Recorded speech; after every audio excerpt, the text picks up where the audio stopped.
it's Hadar and this is the Accents Way. Today, I'm going to tell you what are the things that you have to do if you're looking to improve your accent and clarity in English.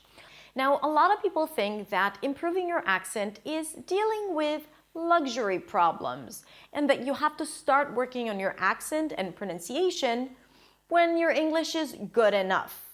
Now, I don't believe this is true. I think an accent is one of the core elements of spoken English, and it should be taught from day one.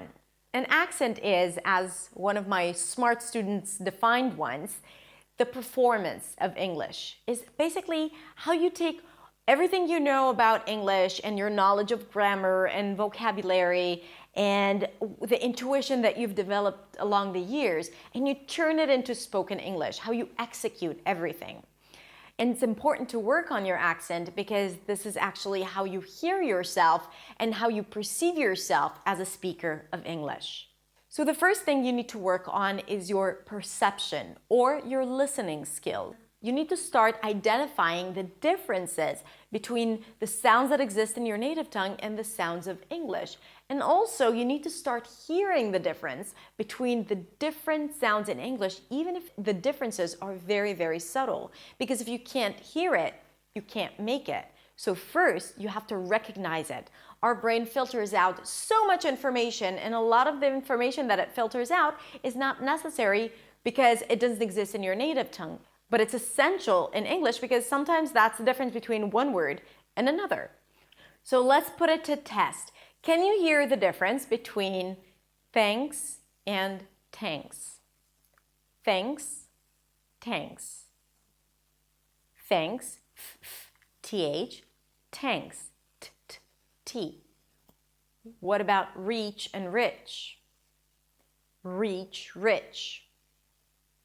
So the first one is the tense E, and the second one is the relaxed I. So maybe you can hear it, maybe you can hear it now when I do it slowly in isolation, but do you notice the difference between those vowels when you listen to people speaking English? And yes, maybe it's clear now when I put these two sounds in isolation, but maybe these are things that you don't notice usually when you hear people speak English, and you have to start noticing it because again, when you hear it, you can make it. What about cake versus cake? Cake, cake. It's a little more challenging, right? So the first k sound was a regular k, cake. The second one was aspirated, as you should pronounce it in English, cake. So it feels like there is a little H right after the k sound. Listen again. Cake, cake. Everything else was the same. Now, you may have not noticed it the first time I said it, but now, if you listen closely, you can totally hear it, right? Cake, cake. And I bet you'll start hearing it all the time around you when you hear people speak. These were just a few examples of the differences that you need to start paying attention to when you listen to English. And you shouldn't just listen to words as they come at you as just words, right? As they're represented in the dictionary. No, words are comprised of consonants and vowels, and these consonants or vowels may be different than how you think they should be pronounced, and some syllables are longer and stressed, and some are reduced and short. Okay, so you need to think of it as if you're listening to a new language that you've never heard before and you're trying to recognize all of those new sounds that you are not familiar with. The next thing is your pronunciation. You need to know how to pronounce the sounds that don't exist in your native tongue. These are the sounds that are going to be a little more challenging for you to pronounce because you're not used to them. And maybe you're not sure how you're supposed to pronounce them. Sounds are consonants, sounds that are stopped or partially stopped, like p, ch, or vowels, sounds that are not interrupted, like a, e, and oo. Now, when it comes to pronunciation, there is pretty much one way you should pronounce the sound, and that's about it. So it's very specific, very technical. Your tongue needs to be here, your lips need to do that, and your jaw needs to be this open. And that's it. And when you get it right, you get it right. Of course, it has to do with tension and trying not to let old habits interfere, which is the pronunciation habits that you have from your native tongue. So we need to take all of that into consideration, of course. But the good news is that you'll always have a clear answer when it comes to what you need to do with your mouth when pronouncing a certain sound. So improving your pronunciation is an important step when improving your accent. The third thing is improving your intonation. While pronunciation is the building blocks of the language, intonation is how you put it all together. What you stress, what you don't stress, the melody of the language, the attitude that is conveyed.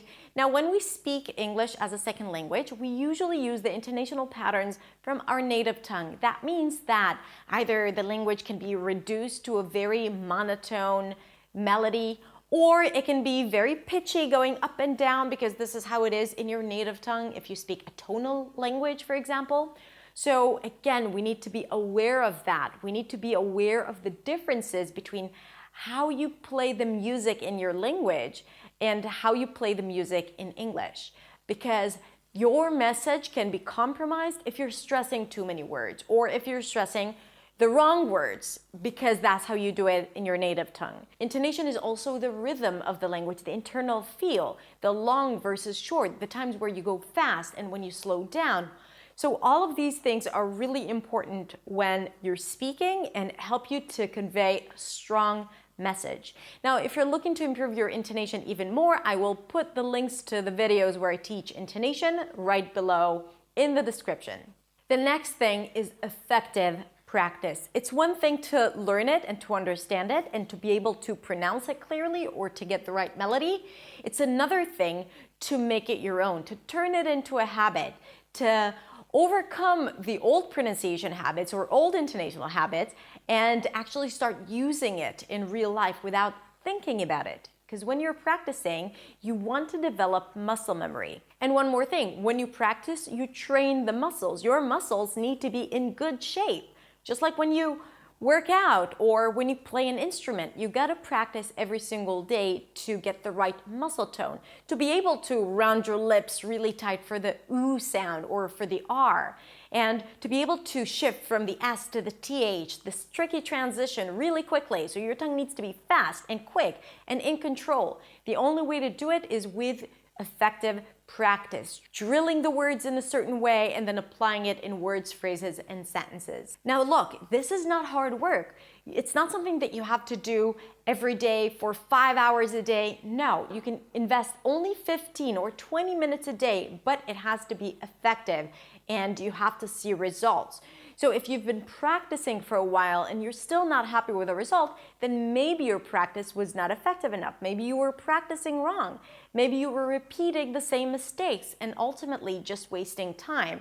So this is why accurate practice and effective practice is another key component in improving your accent and clarity.